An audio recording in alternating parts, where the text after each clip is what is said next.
pedras gigantescas que ficam num deserto da Califórnia e se deslocam para lá e para cá sozinhas, sem interferência do homem. E hoje, depois da vinheta, eu te conto essa história envolvendo as pedras andantes do Vale da Morte. Você não vai a lugar nenhum, hein? Fica paradinho aí, depois da vinheta eu te conto. Vamos!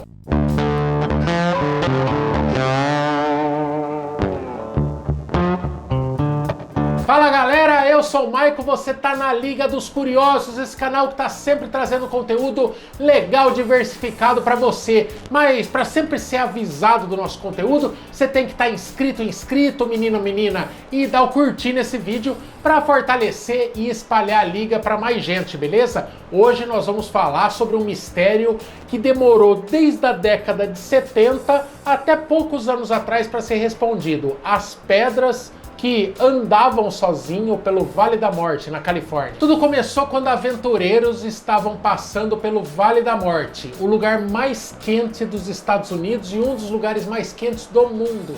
O Vale da Morte é um vale desértico localizado no leste da Califórnia, ao norte do deserto de Mojave. Embora ele esteja nos Estados Unidos, as temperaturas que chegam lá se equiparam à do Oriente Médio, dos piores desertos do mundo. O Vale da Morte foi oficialmente colocado como o lugar mais quente do mundo pela Organização Mundial de Meteorologia, quando ele atingiu 57,8 graus Celsius num belo dia de bastante calor. E além de ser muito quente, o índice pluviométrico, ou seja, o tanto que chove nesse lugar, é pouquíssimo.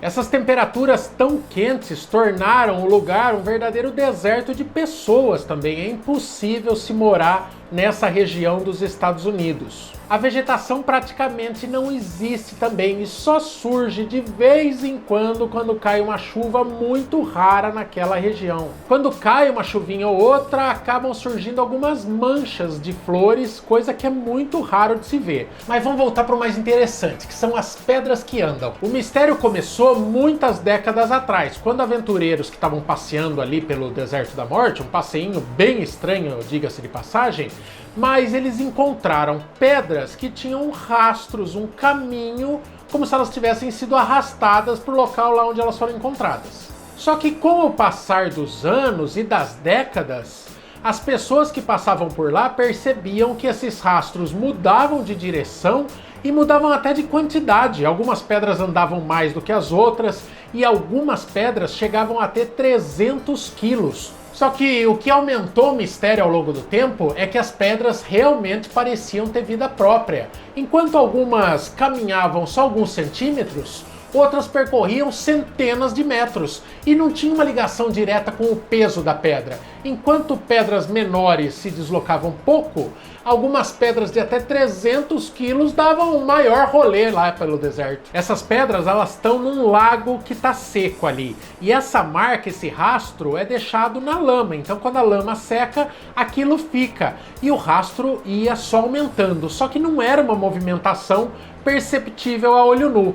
Não preciso nem te falar que as pessoas peregrinavam até o deserto e ficavam lá fazendo verdadeiros acampamentos para ver se as pedras se mexiam, mas era totalmente imperceptível a olho nu que elas se movimentassem. Não demorou muito, óbvio, para as pessoas começarem a achar que era obra de extraterrestre. Além dos extraterrestres, algumas teorias falavam em algum tipo de campo energético que era capaz de movimentar essas pedras através do magnetismo ou algo assim.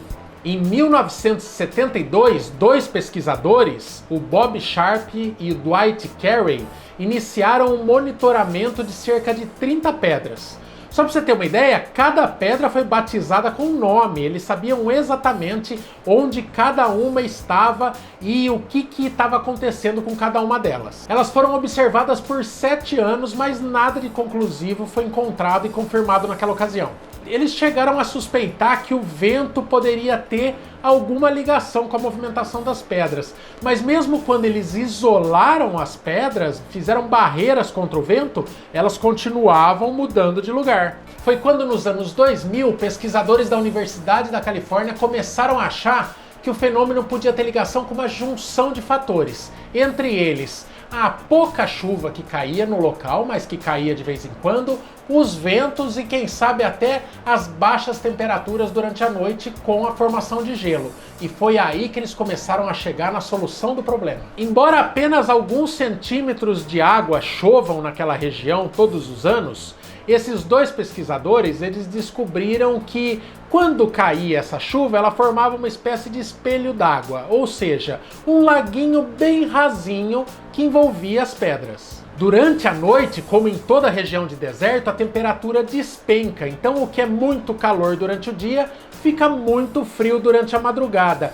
E essa pequena quantidade de água, esse espelho d'água, se congelava, formando uma lâmina que formava ali de 3 a 6 milímetros de uma fina camada de gelo. E essa fina camada de gelo ficava grudada à base das rochas. A água entrava, infiltrava por debaixo das rochas e congelava. Quando o sol saía pela manhã, essas placas de gelo começavam a descongelar e a se soltar. E quando vinha o forte vento do deserto, fazia com que essas placas de gelo se deslocassem por sobre o leito de areia, fazendo que pouquinho a pouquinho essas pedras fossem caminhando. E quando o gelo sumia, sobrava só o rastro e muita interrogação na cabeça dos cientistas. Foi daí que eles descobriram que as trajetórias das pedras dependem da direção do vento e da quantidade de água que se encontra debaixo de cada pedra. É por isso que às vezes pedras maiores acabam andando mais do que pedras menores. As pedras acabam de um jeito assim, bem entre aspas, tendo uma vontade própria e cada uma segue para onde bem entende ao sabor do vento. Os cientistas falaram que para acontecer esse fenômeno é algo muito raro, porque além de chover, que já é algo que não rola toda hora, as temperaturas precisam chegar a 0 grau antes do sol sair e evaporar com tudo. Além disso, o vento precisa vir forte o bastante para empurrar essas placas de gelo e fazer com que elas deslizem. Ou seja, é uma soma de fatores que acontece muito de vez em quando. É por isso que você podia ficar acampado lá, que você nunca ia ver as pedras de fato darem uma rolê na tua frente. Então você pode ver que além de nem tudo ser história de mentiroso, nem tudo é obra lá dos ETs. Deixa os caras descansar também. Às vezes o homem chega a conclusões depois de botar a cabeça para funcionar um pouquinho. Mas me coloca aí nos comentários se você já conhecia a história das pedras andantes do Vale da Morte, ou mesmo se enquanto eu contava a história você já foi suspeitando o que podia ser. Se você suspeitou antes de eu te contar, aí parabéns! Ou você é um cientista nato ou um belo mentiroso, viu? Mas não se esquece de deixar o like se você gostou desse vídeo. Se você gosta de mais enigmas desse tipo e quer sugerir vídeos aqui pra Liga, use os comentários para isso. Fechou? Por hoje deu! Tchau! Fui!